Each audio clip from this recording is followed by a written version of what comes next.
बिबखेडा येथे भीषण अपघात. उठाना मला व बाळाला असे रस्त्यात का सोडून गेलात.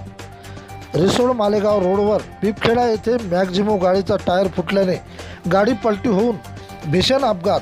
यात 17 प्रवाशांपैकी एकाचा जागीच मृत्यू, 9 प्रवासी गंभीर. एका आईचा चिमुकल्या बाळाला छातीशी कवटाळून रक्ताच्या थारोळ्यात पडलेल्या पतीच्या मृतदेहाकडे पाहत पत्नीने फोडला हंबरडा. प्रत्येकाचे मन हेलावणारी घटना. हसत खेळत संसार एका क्षणात उद्ध्वस्त. नीतीने माऊलीचे कुंकूत पुसले.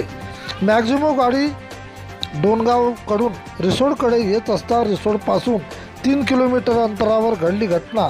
या अपघातानंतर गाडीचा चालक सहकारी पसार झाले. या अपघातातील मृतक संतोष गवळी व 36 वर्ष राहणार नावली. त्याची पत्नी व मुलगा नावलीवरून रिसोडकडे येत होते, परंतु काळाने घाला घातला. गाडीतील जखमींना शासकीय रुग्णालयात दाखल केले. 4 ते 5 प्रवासी गंभीर जखमी. जिल्ह्यात अपघाताची मालिका सुरूच. RTO व पोलीस प्रशासनाची अवैध वाहतुकीकडे लक्ष देण्याची गरज. प्रतिनिधी किशन काळे.